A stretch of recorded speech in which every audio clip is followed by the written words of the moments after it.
Jason Carter parked his beat-up car in front of the sprawling, decaying mansion that loomed like a forgotten monument amidst the manicured suburbs. The building seemed to defy the clean, orderly streets surrounding it, its towering spires and jagged edges a jarring anomaly.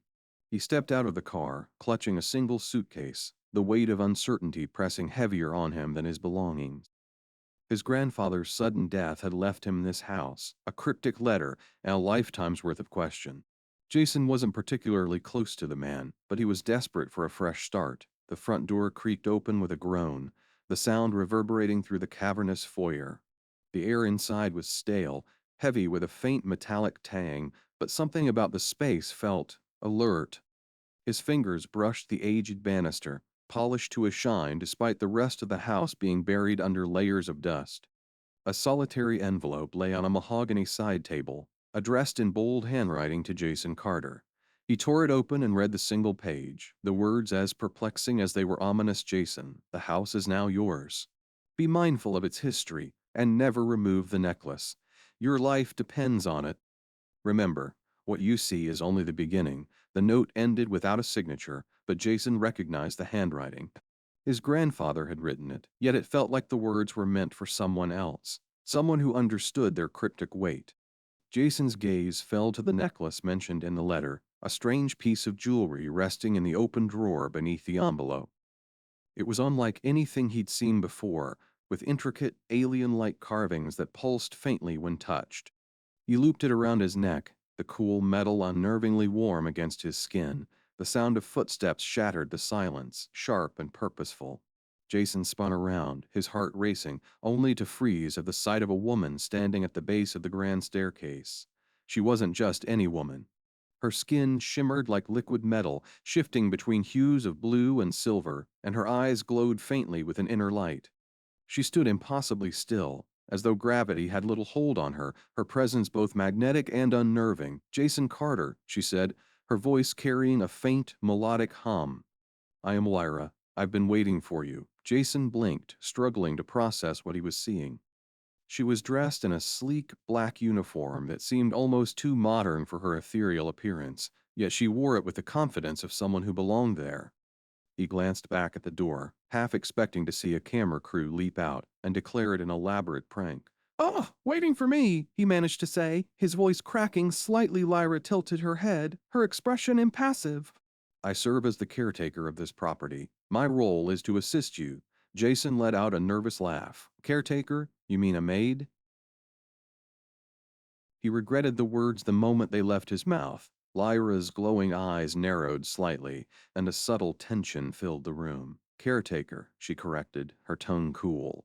"My responsibilities extend far beyond cleaning. This house, and by extension, you requires protection."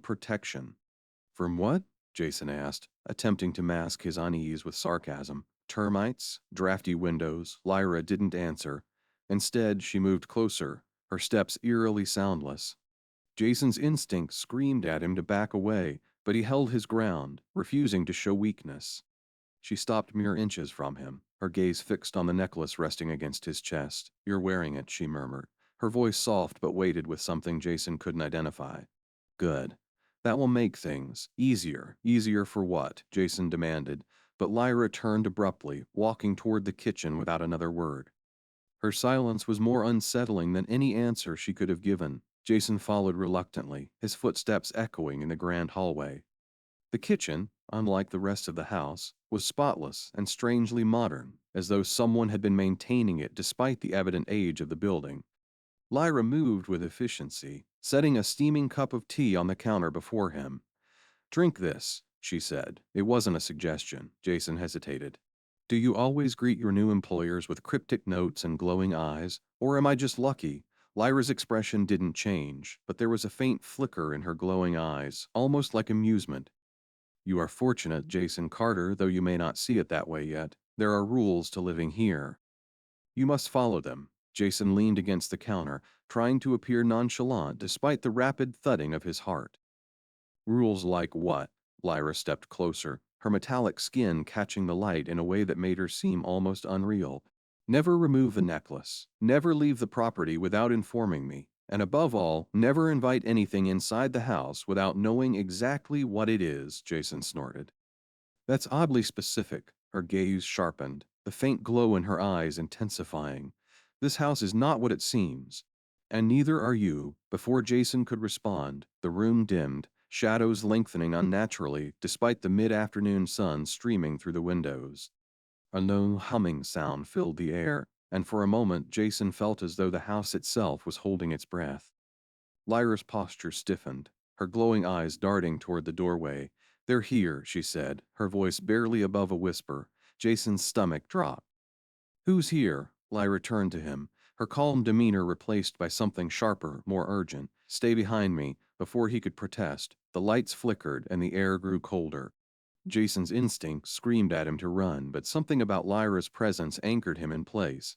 Whatever was coming, it wasn't something he could face alone. Jason sat in the living room, the tea Lyra had insisted he drink growing cold in his hands. The events of the day swirled in his mind like a storm. He didn't want to admit it, but he was afraid. The way the house had seemed to shift around him, the cryptic warnings, and Lyra's strange glowing eyes all painted a picture far more complex than he could make sense of. He felt out of place, like he'd wandered into someone else's life and was now being asked to play a part he didn't understand. Lyra entered the room, her movements impossibly graceful yet unnervingly precise. She carried an old leather-bound book, its edges frayed but the cover embossed with symbols that seemed to shimmer faintly in the low light. Without a word, she placed it on the table in front of him and sat down, her eyes fixed on his. "This house," she began, her voice steady but low, "is more than wood and stone. It is a vessel, a tether between dimensions. It protects your world from what lies beyond." Jason blinked, unsure if he'd misheard. "A tether? Dimensions? You can't be serious." Lyra's gaze didn't waver. "Have you not felt it? The pull? The way time seems to stretch and twist inside these walls? This is no ordinary place, Jason. It is alive and it has chosen you." Jason shook his head, leaning back as though putting more distance between himself and her might make her words less absurd. "Chosen me for what? I didn't ask for any of this. I didn't even know this place existed until a week ago." "Your bloodline," Lyra said simply. "This house has been tied to your family for centuries, and through that bond, it draws its strength. But that strength requires a caretaker, someone to maintain the balance. Without the necklace, without you, that balance is now at risk." Jason felt the weight of the necklace against his chest, heavier than it had been before. "And if the balance breaks?" he asked, though part of him didn't want to know the answer. "Then it falls," Lyra said, her voice tinged with something that might have been regret. "And everything with it." The weight in her words settled over Jason like a shroud. He wanted to argue, to push back against the impossible narrative she was spinning, but the memories of the shadows that had crept through the house earlier were still fresh in his mind. And the way Lyra had stood between him and whatever was out there, it hadn't felt like an act. As if sensing his hesitation, Lyra leaned forward. "You don't have to believe me, but you must trust me. If you don't, you won't survive what's coming." Jason narrowed his eyes. "What exactly is coming?" "Others," she said, her voice dropping to a whisper. "Beings that have been waiting for the chance to cross over. They can sense the crack in the barrier now that you've removed the necklace. Even for a moment, they'll come for you, for the house, for anything they can use." Jason felt a chill run down his spine. "And what happens if they get in?" Lyra hesitated, as though weighing how much to tell him. "Finally," she said, "they'll turn this place into a gateway. Your world will become theirs." Jason rubbed his temples, trying to process everything. This is insane. None of this makes any sense. I'm just a guy with a bad job history and a broken-down car." "Why me?" Lyra tilted her head, studying him as though the question perplexed her. "It is not for you to question why, only to accept what is. You are the last of your line, Jason. There is no one else." The weight of those words hit him harder than he expected. He'd always felt like an outsider, even in his own family. His parents were long gone, his friends scattered, and his relationships fleeting. The idea that he was now responsible for something so massive, so incomprehensible, seemed like a cruel joke. But even as his mind rebelled against the idea, there was a nagging sense of truth in Lyra's words. The strange pull he'd felt in the house, the way the air seemed heavier, charged, it wasn't his imagination. Something was happening here, something beyond his understanding. Before he could respond, a low rumble echoed through the house, followed by the sound of something heavy scraping against the floor above them. Jason shot to his feet, his heart pounding. "What was that?" he asked, his voice sharp. Lyra stood as well, her movements fluid but tense. "They're testing the barrier, trying to find a weak point." Jason stared at her. "You're saying they're already here. They've been here since the moment you entered this house," Lyra said. "They've just been waiting for the right opportunity." A loud crash interrupted her, and the air in the room seemed to shift, growing colder and denser. Jason felt his breath catch, his chest tightening as though the walls themselves were pressing in on him. Lyra turned to him, her glowing eyes now blazing like twin suns. "Stay close to me. Do not leave this room." "What are you going to do?" Jason asked, his voice trembling. Lyra didn't answer. Instead, she raised her hand, and the air around her seemed to ripple. The symbols on her skin began to glow, casting eerie patterns on the walls as the temperature in the room plummeted further. Jason could feel the energy building around her, a force so immense it made the hair on his arms stand on end. Then, as suddenly as it had begun, the pressure lifted. The air grew still, and the room returned to its eerie silence. Lyra lowered her hand, her glowing eyes dimming slightly as she turned back to Jason. "They're gone, for now," she said. "But they'll be back. Stronger." Jason exhaled shakily, his legs threatening to give out beneath him. "What the hell were those things?" "Shadows," Lyra said. "Fragments of something much worse." Jason shook his head, running a hand through his hair. "I don't know if I can do this. I'm not some hero." "I'm just me." Lyra stepped closer, her expression softening. "You don't have to be a hero, Jason. You just have to survive." "Let me help you." Jason met her gaze, the weight of her words settling over him. Despite everything, despite the fear and confusion, there was something in her eyes that made him want to believe her, and in that moment he realized he didn't have a choice. Jason stood in the library, the faint light of an ancient chandelier casting long shadows over shelves that seemed to stretch endlessly. His hands hovered over a worn map spread across the desk, its markings faintly glowing with an otherworldly hue. Lyra stood opposite him, her gaze sharp as she traced a line on the map with one silver-tipped finger. "This," she said, her voice low and urgent, "is where the barrier was originally sealed. If we don't stabilize it, those things will break through completely." Jason studied the map, trying to make sense of the chaotic symbols etched across it. His fingers itched to reach for his phone, to look up some historical explanation for what he was seeing, but deep down, he knew this wasn't something Google could solve. The barrier wasn't just a metaphor. It was real and it was breaking. He felt the pull of it in his chest, a strange connection he hadn't asked for and barely understood. "How do we stabilize it?" he asked, though he wasn't sure he wanted the answer. Lyra looked at him, her glowing eyes unreadable. "We don't stabilize it. You do." Jason let out a bitter laugh, his hand raking through his hair. "Of course it's me. Why wouldn't it be? Because I'm just so qualified for this." Lyra didn't flinch. "You were chosen, Jason, not because of your qualifications, but because of what you are. Your bloodline is tied to the barrier. Without you, it cannot hold." Jason looked down at the map, at the pulsating symbols and the strange, shifting lines that seemed to defy logic. Every instinct told him to walk away, to leave the house and its secrets behind. But the memory of those shadows, the suffocating weight of their presence, held him in place. This wasn't something he could run from. "What happens if I fail?" he asked, his voice barely above a whisper. Lyra's expression hardened, her glowing eyes dimming slightly. "If the barrier falls, this world becomes theirs. Every shadow you've seen, every fragment of their power, it's nothing compared to what they truly are." Jason swallowed hard, his throat dry. No pressure then. The house groaned around them, a low, resonant sound that made the floor vibrate beneath his feet. Lyra turned her head sharply, her entire body tensing as though she were listening to something he couldn't hear. "They're getting closer," she said. "We don't have much time." Jason felt his pulse quicken, a mix of fear and adrenaline surging through him. "Then let's do this." The journey to the hidden chamber began in silence, the weight of the house pressing down on them with every step. Lyra led the way, her movements precise and unerring as though she had walked these halls 1,000 times. Jason followed, his hands brushing against the cold walls, the sensation grounding him as he fought to keep his breathing steady.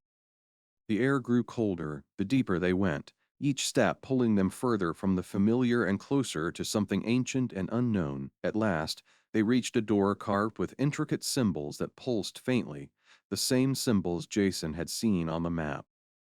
Lyra placed her hand against the door, and it shuddered beneath her touch, the carvings flaring brightly before fading to darkness. "This is it," she said, turning to Jason. Her voice was steady, but there was something in her eyes, something almost human. "Once we go through, there's no turning back." Jason nodded, though his stomach churned. He didn't trust his voice, so he simply stepped forward, his hand brushing against the cool metal of the door as Lyra pushed it open. The chamber beyond was unlike anything he had ever seen. The walls shimmered with a soft, iridescent light, and the air hummed with a strange electric energy. At the center of the room stood a pedestal, and on it rested a crystalline orb that pulsed with a rhythm that seemed to echo his own heartbeat. Jason felt drawn to it, the pull stronger than ever, as though the orb and the barrier it represented were a part of him. Lyra moved to the edge of the room, her movements deliberate as she began tracing symbols in the air. The light from the walls bent and twisted, forming patterns that mirrored the markings on the map. "You'll need to touch it," she said without looking at him. Jason hesitated, the weight of her words sinking in. "And then what?" Lyra's hands stilled, and she turned to him, her expression unreadable. "Then you let it in." Jason's heart pounded. "Let what in?" Lyra stepped closer, her glowing eyes piercing his. "The energy of the barrier. It's part of you, Jason. Always has been. But you've been resisting it. If you don't accept it, the barrier will collapse." Jason's breath came in shallow gasps, his mind racing. "And what happens to me?" Lyra's silence was answer enough. The chamber trembled, the pulsing light from the orb growing erratic. Jason clenched his fists, his mind a whirlwind of doubt and fear. He didn't want this. He hadn't asked for any of it. But as the walls shook and the air grew colder, he realized he didn't have a choice. Taking a deep breath, he stepped forward, his hand reaching for the orb. The moment his fingers touched its surface, a surge of energy shot through him, so powerful it nearly knocked him off his feet. His vision blurred, the room around him fading as the energy consumed him. In that moment, he felt everything: the weight of the barrier, the endless pull of the dimensions beyond, the shadows pressing against the edges of reality. And beneath it all, he felt Lyra, her presence steady and unwavering, her energy entwined with his in a way that defied explanation. Jason gasped, his body trembling as the energy settled, flowing through him like a second heartbeat. When his vision cleared, he saw Lyra watching him, her glowing eyes brighter than ever. "You did it," she said, her voice softer now. Jason nodded, though his legs threatened to give out beneath him. The chamber was still, the walls shimmering with a calm, steady light. For the first time since he'd entered the house, the pull in his chest felt balanced, but the relief was short-lived. A deep, resonant sound echoed through the chamber, and Jason turned to see a crack forming in the wall opposite them. Lyra's expression darkened, her body tensing. "They're not done yet," she said. Jason's heart sank as the crack widened, shadows spilling into the chamber like ink. The battle wasn't over. It was just beginning. The crack in the chamber wall expanded, jagged edges glowing with an ominous light. Shadows poured through, coalescing into shapes that defied logic: slender forms with limbs too long, faces that seemed to shift and stretch like liquid. Jason stumbled back, instinctively raising his hands, though he knew there was no physical defense against creatures like these. The room's hum turned into a low, resonant growl as the barrier's energy fluctuated, the orb pulsing erratically in response to the breach. Lyra stepped forward, her glowing eyes narrowing as symbols flared to life across her skin. The light danced and shifted, forming intricate patterns that pulsed with each step she took. Jason could feel her energy rising, the air around her vibrating with a force that seemed to push back against the encroaching shadows. "They're testing your resolve," Lyra said without looking at him. "They know you've accepted the energy, but they'll keep pushing until they find a weakness." Jason's pulse thundered in his ears. "What do they want?" "You," Lyra said simply. "You're the key. If they break you, they break you, they break the barrier." The words hit him like a blow, but there was no time to dwell on their weight. One of the shadow forms lunged, its movement swift and unnerving, as though it was unbound by the rules of physics. Lyra reacted instantly, her hand slicing through the air in a deliberate motion. A beam of energy erupted from her palm, striking the creature and dissolving it into smoke. The other shadows hesitated, as though calculating their next move. Jason could feel the energy inside him shifting, reacting to the presence of the intruders. It wasn't fear, at least, not entirely. It was something deeper, a pull that seemed to resonate with the shadows as much as it did with the orb. The realization unsettled him, but he pushed the thought aside. They won't stop, Lyra said, her voice tight with strain. The longer they stay, the weaker the barrier becomes. You need to act. Jason clenched his fists, the energy within him surging in response to his rising panic. Act? I don't even know what I'm supposed to do, Lyra turned to him, her expression fierce. Focus. Use the connection. The barrier is part of you now. If you can channel its energy, you can drive them back. Jason looked at the orb, its surface shimmering with a chaotic light that mirrored his own turmoil. He didn't understand the mechanics of it, didn't even know if he was capable of what she was asking. But as the shadows began to close in, their distorted forms filling the chamber, he knew he had no other choice. Closing his eyes, he reached inward, searching for the source of the energy that now coursed through his veins. It felt like trying to grasp smoke, slipping away every time he got close. The shadows hissed, their movements growing bolder as they sensed his hesitation.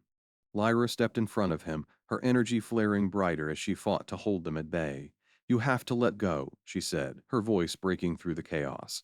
Stop trying to control it. Let it flow.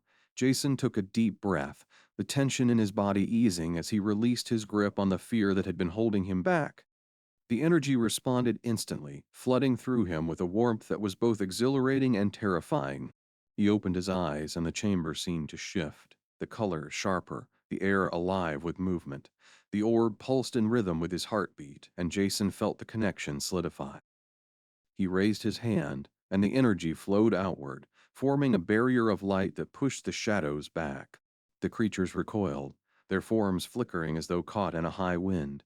For a moment, the chamber was still, the shadows lingering at the edges of the light, waiting for an opening.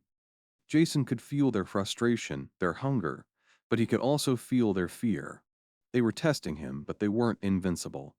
The crack in the wall began to seal, the jagged edges knitting together as the barrier's energy stabilized. Jason pressed forward, his movements guided by instinct as he pushed the light outward, driving the shadows further and further until he dissolved into nothingness. When the last of them vanished, the chamber fell silent, the oppressive weight lifting from the air. Jason dropped to his knees, his chest heaving as the energy settled back into him. He felt drained, but also strangely whole, as though a part of him he hadn't known was missing had finally been restored. Lyra knelt beside him, her glowing eyes studying him with a mixture of relief and something he couldn't quite name. You did it, she said softly. Jason shook his head, still trying to catch his breath, for now. But they'll come back, won't they?